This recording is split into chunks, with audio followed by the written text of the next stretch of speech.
Hello friends, खूप सारं स्वागत आपल्या आणखी एका नवीन व्हिडिओमध्ये। आज तुमच्याशी पुन्हा एकदा एक छान असा 1 किलोचा स्ट्रॉबेरी फ्लेवरचा केक करणार आहे।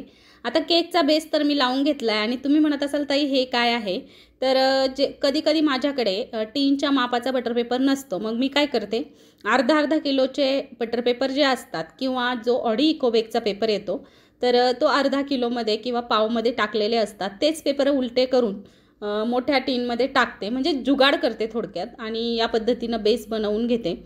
काहीही एवढा फारसा फरक पडत नाही, फक्त बाजू जी आहे ती पलटी करून टाकायची आहे, म्हणजे चॉकलेटचा जो भाग आहे तर तो खालच्या साईडने करायचा आहे, म्हणजे आपला बेस जो आहे तो क्लीन होऊन येईल। 3 लेयर्स मी करून घेतले। केक आहे स्ट्रॉबेरी फ्लेवरचा 1 किलोचा। ॲक्च्युली या लोकांचा जेव्हा फोन आला तेव्हा मी जरा घाबरलेच, कारण फोन सकाळी 7 वाजताच आला होता। आता आपण एक होम बेकर आहोत किंवा आपण केक शॉप आहे आपल्याकडे, केक शॉपचे ओनर आहोत, त्याच्यामुळे आपल्याला कधीही कॉल येतो, अगदी निम्म्या रात्रीला सुद्धा येतो। परंतु मला जरा भीतीच वाटली की एवढ्या 7 वाजताच की कुणाचा फोन आला म्हणून। फोन उचलायला गेले तर या कस्टमरचा फोन होता, तर त्यांनी मला ऑर्डर दिली।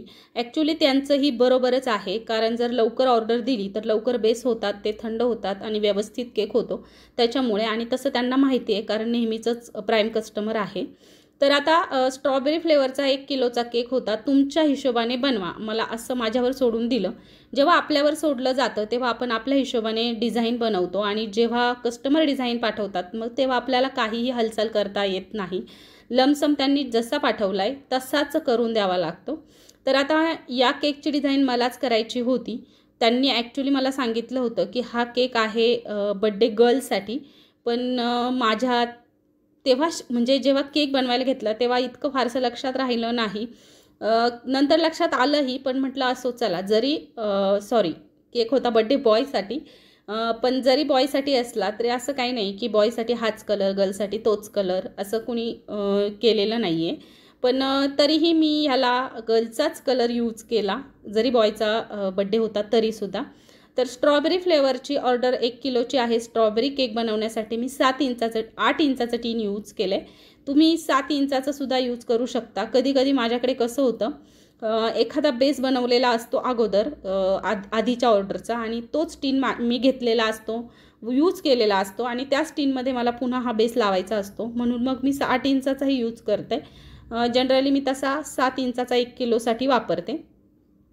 तर 7-8 इंचाच्या टीनमध्ये साधारणतः 400 ग्रॅम किंवा 2 कप प्रीमिक्स घ्यायचं आहे। छान असं बॅटर बनवून घ्यायचं आहे। त्यामध्ये आपल्याला स्ट्रॉबेरीचं इमल्शन किंवा स्ट्रॉबेरी इसेन्स आणि थोडासा पिंक कलर ॲड करायचा आहे, जेणेकरून स्पॉन्जलासुद्धा अशी प्रॉपर टेस्ट येऊन जाईल। आणि या पद्धतीने केक जो आहे तो मी फक्त क्रमकोट केला आणि फ्रीजमधून सेट करून घेणार आहे। क्रमकोट करून केक फ्रीजमधून सेट करून घ्यायचा आहे आणि मगच फायनल फिनिशिंग करायची। बऱ्यापैकी मी तसंच करते आणि तुमच्याशीही तेच शेअर करते। तर आता या पद्धतीने बघा, केक तर रेडी झालेला आहे आणि आता मी ट्रान्सफर करणार आहे बेसवरती। ही पद्धत बऱ्याच जणांना जमत नाही, पण एकदम सोपं आहे। तुम्ही जर का प्रॅक्टिस केली तर तुम्हाला जमून जाईल। थोडा वेळ 2 तास फ्रीजमधून सेट करून घेतला, तोपर्यंत मी माझं बाकीचं काम आवरून घेतलं, बाकीचे केक बनवून घेतले शॉपसाठीचे, आणि ह्यामध्ये मी टाकलेला आहे पिंक कलर। ॲक्च्युली हा केक बनवत होते तरी मला तशी थोडीशी धाकधुकही होती की आता त्यांनी तर मला सांगितले बॉयसाठी हवा आहे आणि मी तर बनवला आहे पिंक कलर, आता करायचं काय। पण असो, कस्टमर माझ्यावरती पूर्ण सोडून देतात आणि त्यांना म्हणजे मी बनवेल ते चांगलंच देईल असं कस्टमरला पूर्ण विश्वास आहे, त्याच्यामुळे त्यांनी मला सांगितलं। आणि मी लाईट पिंक कलर बनवला होता एकदम, असं नाही की इथं ब्ल्यूज बनवायला पाहिजे होता। जस्ट कालच्या व्हिडिओमध्ये एक ब्ल्यू कलरचा केक मी अपलोड केला होता, मग सारखं ब्ल्यूही कलर आणि ब्ल्यू कलरची थोडीशी शंका होते कधी जर म्हणतात की ब्ल्यू कलर कडवट लागतो। मी जो वापरते तो ब्लॉसमचा वापरते, तो लागत नाही सोडा, पण तरीही असं बोललं जातं बऱ्याचदा। मी इथे लाईट पिंक कलर घेतलेला आहे आणि स्ट्रॉबेरी म्हटल्यावर त्याला साजेसा कलर असावा, म्हणून मग मी इथे पिंकच कलर वापरायचं ठरवलं माझ्या मनाने। आणि आता ह्याला छान अशी फिनिशिंग करून घ्यायची प्लेन स्क्रेपरने। बऱ्याचदा फिनिशिंग बऱ्याच जणांना जमत नाही, पण फिनिशिंग जर का छान केली ना तर आपला केकही सुंदर दिसतो, आणि हे मी बऱ्याच नाही नेहमीच्याच व्हिडिओमधून तुम्हाला सांगत असते।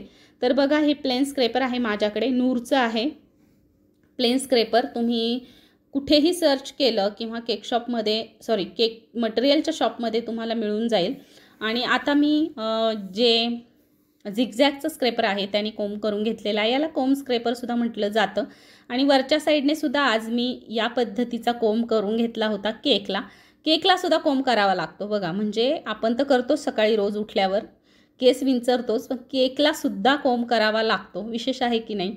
केस नसताना सुद्धा आपण केकला कोंब करतो.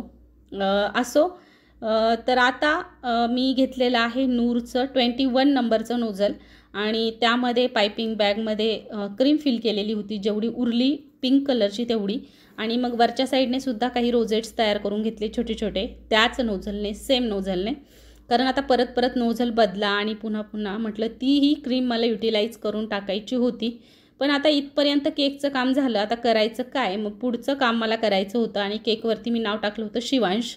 ते केकवर नाव मी नंतर टाकलं होतं कारण ते कस्टमर आल्याच्यानंतर मी नाव विचारलं त्यांना. तर आता हा एक टॅग घेतला आणि चक्क तोडला मी टॅग खालचं. आणि मग वरती मला हा असा गोल राऊंडवाला किंवा याला कॉईन टॅगसुद्धा म्हटलं जातं. तर असे टॅग खूप आवडतात आणि मी आत्तापर्यंत कधीच आणलेले नाहीत. पण मी काही केकवरती माझ्या मनानेच असे तयार केलेले आहेत आणि म्हटलं चला 1-2 बटरफ्लाय झालेच पाहिजेत. बटरफ्लाय मी मल्टी कलरचे वापरले जेणेकरून केकचा लुक आणखी थोडासा चेंज होत झालेला आहे. थोडेसे स्प्रिंकलरसुद्धा तुम्ही इथे ॲड करू शकता. केकला आणखी 4 चांद लागतील. असो, केक तर छान झाला होता. मलाही आवडला, कस्टमरलाही आवडला. पण तुम्हाला आवडला का हे मला कमेंट करून सांगायला विसरू नका. आणि केक जर आवडला असेल तर एक लाईक करायला विसरू नका, शेअर करा आणि सबस्क्राईबसुद्धा करून ठेवा जेणेकरून असेच नवनवीन व्हिडिओज आपल्या चॅनलवरती नेहमीच येत राहतील. तर चला भेटूयात अशाच एका नवीन व्हिडिओमध्ये. तोपर्यंत बाय, टेक केअर.